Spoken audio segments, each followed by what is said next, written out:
At the grand yet fading Quartermaine mansion, the echo of history lingered in every corner, painted portraits gazing down from the walls like silent witnesses to the chaos about to unfold.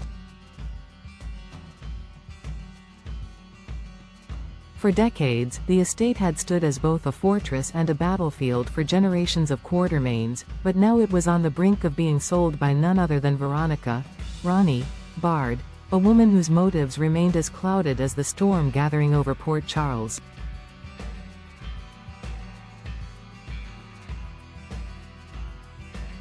Her voice cut through the still air as she repeated her announcement to sell the house, a declaration that struck everyone present like a funeral bell for the family legacy.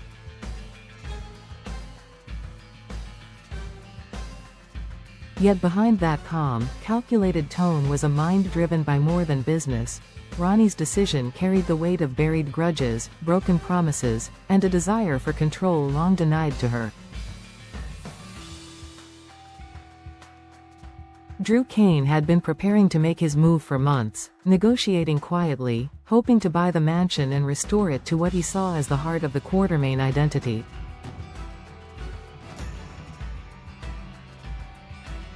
He wanted redemption, to rebuild what the family had lost after so many betrayals.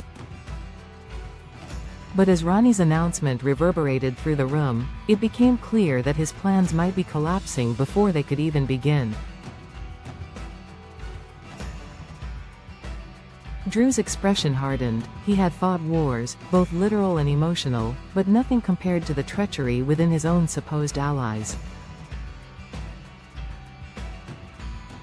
And somewhere in the background, Martin Gray's shadow loomed, a man whose polished smile and smooth words often masked the most dangerous manipulations. Whispers began to spread that Ronnie and Martin had struck a private deal, one that excluded Drew entirely. Some believed Martin had convinced her that selling to an outsider was safer, while others suspected something darker, a prearranged agreement to funnel the property into another investor's hands.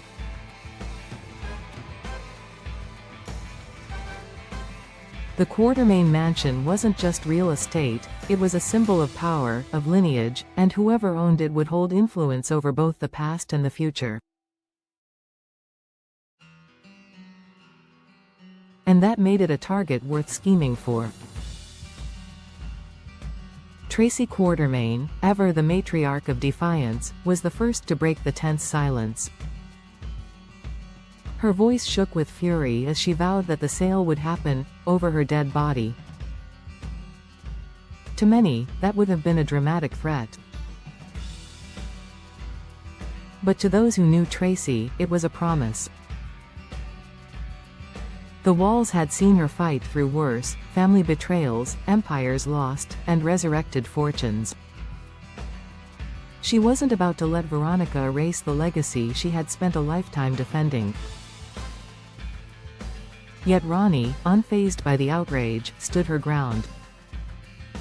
She had always felt like an outsider among the Quartermaines, never fully accepted by their old money pride or their selective memories. Her decision to sell the house was more than financial, it was an act of liberation, a final assertion of authority in a world that had consistently underestimated her. She declared that she had made up her mind, that the sale would go forward under Martin's guidance, and that the family's sentimental protests meant nothing in the face of practicality.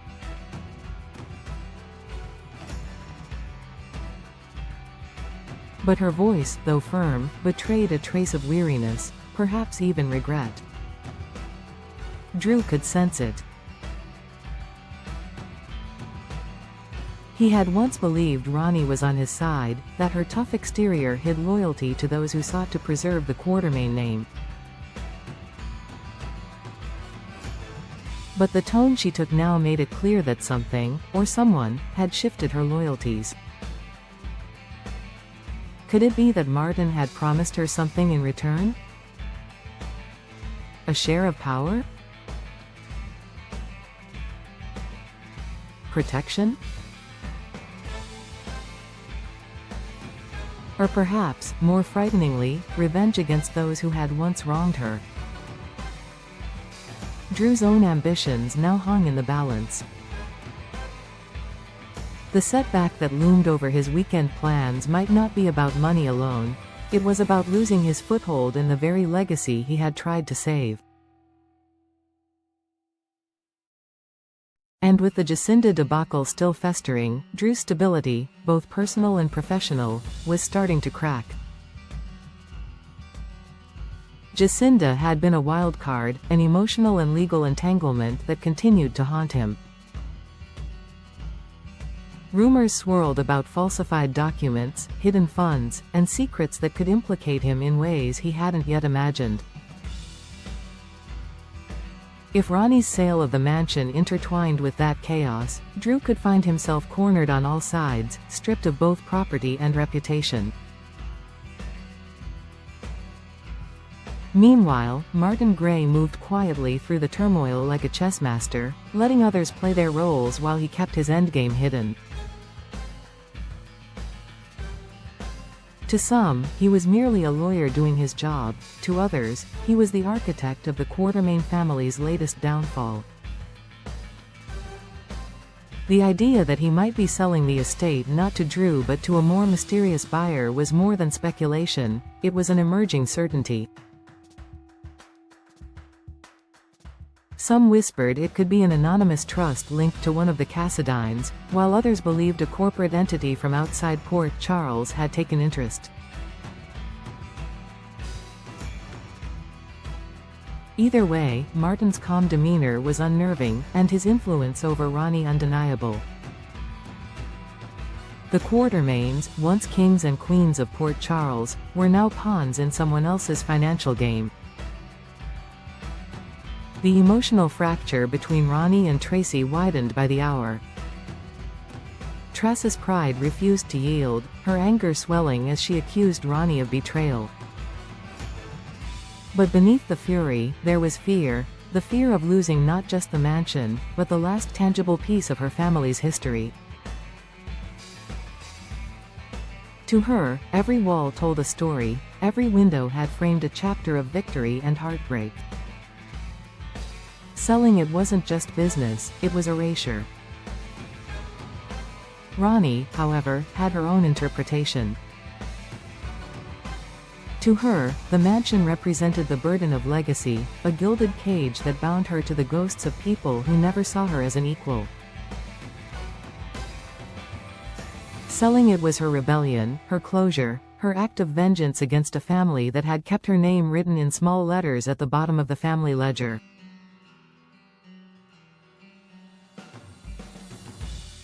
As the confrontation intensified, Drew stood between the two women like a man watching the past and future collide. He had thought the Quartermaine mansion would be his redemption arc, a way to honor the family that had given him a second chance at identity after years of confusion and manipulation.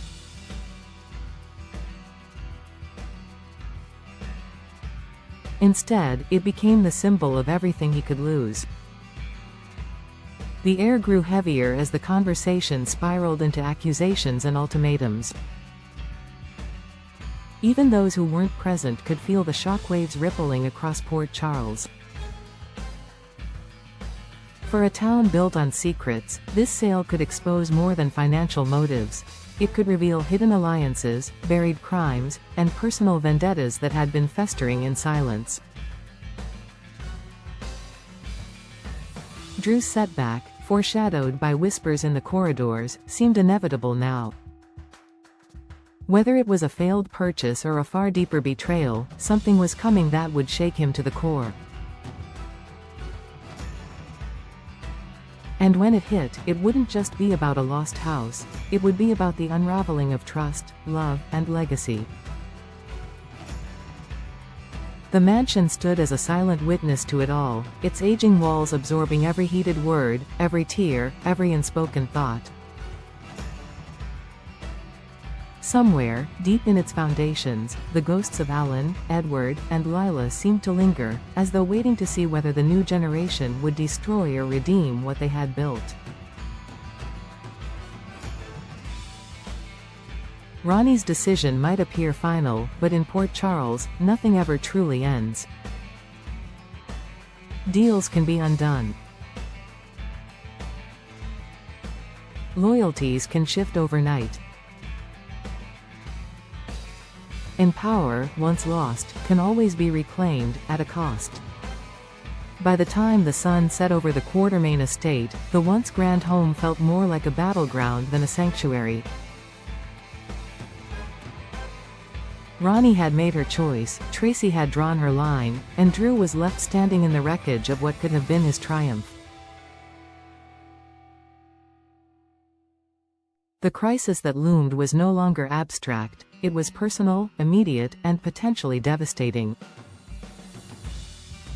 Whether it tied to Jacinda's unraveling mess or the failed sale itself, one truth became clear: Port Charles was about to witness another storm. And as history had shown time and again, when the Quartermaines go to war, no one escapes unscathed.